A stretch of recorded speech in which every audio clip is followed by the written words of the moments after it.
चलिए जानते हैं आज की देश और दुनिया की सिलेक्टेड काम की महत्वपूर्ण 15 बड़ी खबरों को सिर्फ 5 मिनट में। पर इस वीडियो को लाइक नहीं किया है तो लाइक कर दें। ये चालान नहीं भरा तो हो सकती है कोर्ट में पेशी, इतना भरना पड़ेगा जुर्माना। शहर में लगे सीसीटीवी कैमरों में यातायात का नियम तोड़ने वाले वाहन चालकों के लिए बुरी खबर है। ये चालान जमा न करने वाले वाहन चालकों को अब कोर्ट के आदेश पर जुर्माना भरना पड़ेगा।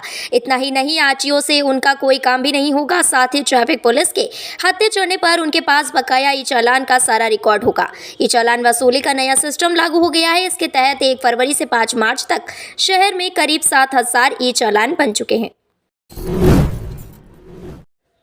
अरुणाचल में विपक्ष पर बरसे पीएम मोदी। जब सीमाओं को सुरक्षित व मजबूत करना था तब कांग्रेस की सरकार एक घोटाले में व्यस्त थी।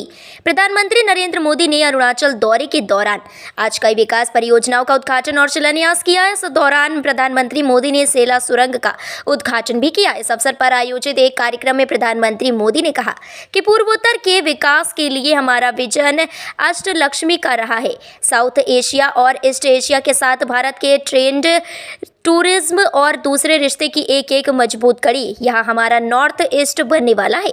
प्रधानमंत्री मोदी ने कहा कि आज अरुणाचल प्रदेश में एक साथ 55,000 करोड़ रुपए से अधिक के परियोजनाओं का लोकार्पण या शिलान्यास हुआ है। असम के काजीरंगा नेशनल पार्क पहुंचे पीएम मोदी। सुबह सुबह हाथी पर बैठकर की जंगल सफारी। प्रधानमंत्री नरेंद्र मोदी का असम दौरे का आज दूसरा दिन है। आज सुबह सुबह प्रधानमंत्री मोदी काजीरंगा नेशनल पार्क पहुंचे और जंगल सफारी का आनंद लिया। समाचार एजेंसी ANI के मुताबिक सुबह सुबह प्रधानमंत्री मोदी ने हाथी की सवारी की और काजीरंगा राष्ट्रीय उद्यान की प्राकृतिक सुंदरता को निहारा। काजीरंगा नेशनल पार्क के एक अधिकारी ने बताया कि प्रधानमंत्री मोदी शनिवार सुबह असम के काजीरंगा राष्ट्रीय उद्यान और टाइगर रिजर्व पहुंचे। यहां उन्होंने हाथी और जीप की सवारी की। घोषणा पत्र के लिए बीजेपी ने मांगी जनता की राय। स्थानीय मुद्दे होंगे शामिल। भारतीय जनता पार्टी लोकसभा चुनाव के लिए अपना चुनावी घोषणा पत्र जनता की राय के अनुसार तैयार करेगी, जिसमें जनता की राय जानने के लिए एक नंबर भी जारी किया है, जिसमें कॉल करने के बाद लोग अपनी राय व मुद्दे बता सकते हैं।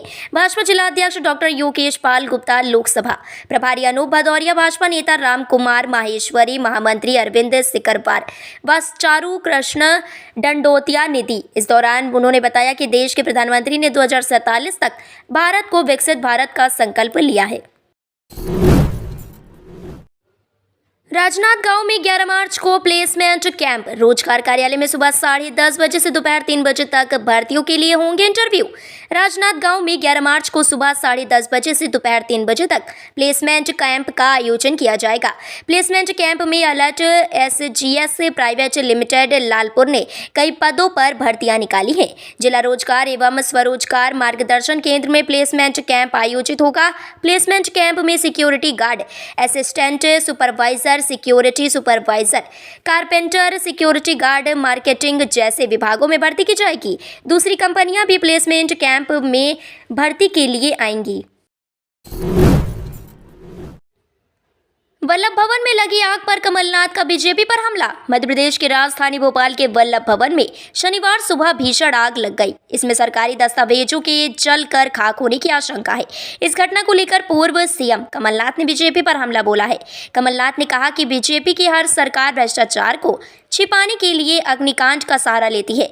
कमलनाथ से पहले जीतू पटवारी ने भी इस मुद्दे को उठाया और उन्होंने कहा कि हजारों करोड़ रुपए के घोटाले को छिपाने के लिए बीजेपी की सरकार द्वारा षड्यंत्र रचा जा रहा है।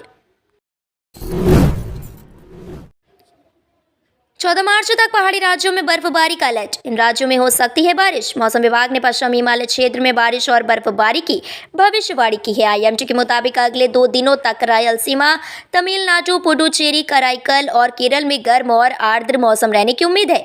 IMD के मुताबिक 11 से 14 मार्च तक पश्चिमी हिमालय क्षेत्र में बारिश या बर्फबारी होगी। मौसम कार्यालय ने 12 से 14 मार्च को आसपास के मैदानी इलाकों में छिटपुट बारिश की भी भविष्यवाणी की है। गौरतलब है कि हिमाचल प्रदेश में बीते कुछ दिनों से जारी बर्फबारी और बारिश के कारण 3 राष्ट्रीय राजमार्गों सहित 360 से अधिक सड़कें बंद हैं। छत्तीसगढ़ में होली से पहले आई रौनक, महिलाओं और किसानों के खाते में ट्रांसफर होंगे करोड़ों रुपए। छत्तीसगढ़ सरकार महिलाओं और किसानों के लिए बड़ी योजनाएं लाने वाली है। 2 योजनाओं में से एक महतारी वंदन योजना आज से शुरू होने वाली है। आज 10 मार्च को एक बड़े कार्यक्रम का आयोजन होगा जिसमें प्रधानमंत्री नरेंद्र मोदी वर्चुअली जुड़ेंगे। महिला हितग्राहियों से संवाद कर पीएम मोदी उनको योजना के बारे में बताएंगे। योजना के तहत प्रदेश की लगभग 70 लाख महिलाएं लाभान्वित होंगी। योजना की पहली किस्त के रूप में लगभग 700 करोड़ रुपए की राशि जारी की जाएगी। चुनाव आयुक्त अरुण गोयल का इस्तीफा, लोकसभा चुनाव से एन पहली बड़ा कदम। चुनाव आयुक्त अरुण गोयल ने शनिवार को अपने पद से इस्तीफा दे दिया। चुनाव आयुक्त का इस्तीफा ऐसे वक्त आया है कि जबकि कुछ ही हफ्तों में देश में लोकसभा चुनाव होने वाले हैं। राष्ट्रपति द्रौपदी मुर्मू ने उनका इस्तीफा स्वीकार भी कर लिया है। शनिवार को जारी गजट अधिसूचना में कहा गया कि मुख्य चुनाव आयुक्त और अन्य चुनाव आयुक्त अधिनियम 2023 की धारा 11 के खंड के अनुसरण में राष्ट्रपति को 9 मार्च 2024 से प्रभावी श्री अरुण गोयल चुनाव आयुक्त द्वारा दिए गए इस्तीफे को स्वीकार करते हुए खुशी हो रही है। होली त्योहार पर यात्रियों को मिलेगी रेल सुविधा। 18 मार्च से चलेगी होली स्पेशल ट्रेन। रेल की प्रशासन द्वारा त्योहारों पर यात्रियों को बेहतर सुविधा प्रदान करने के लिए सदैव प्रयासरत रहता है। इसी को ध्यान में रखते हुए पश्चिम मध्य रेल ने होली त्योहार के पर्व पर अतिरिक्त यात्री यातायात को क्लियर करने एवं यात्रियों की सुविधा के लिए स्पेशल ट्रेन चलाने का निर्णय लिया है। रानी कमलापति दानापुर के मध्य 3-3 ट्रिप होली स्पेशल ट्रेन चलेगी। यात्री सुविधा का लाभ लेते हुए होली स्पेशल ट्रेन के ठहराव की जानकारी स्टेशन रेल मदद 139 से प्राप्त कर सकते हैं।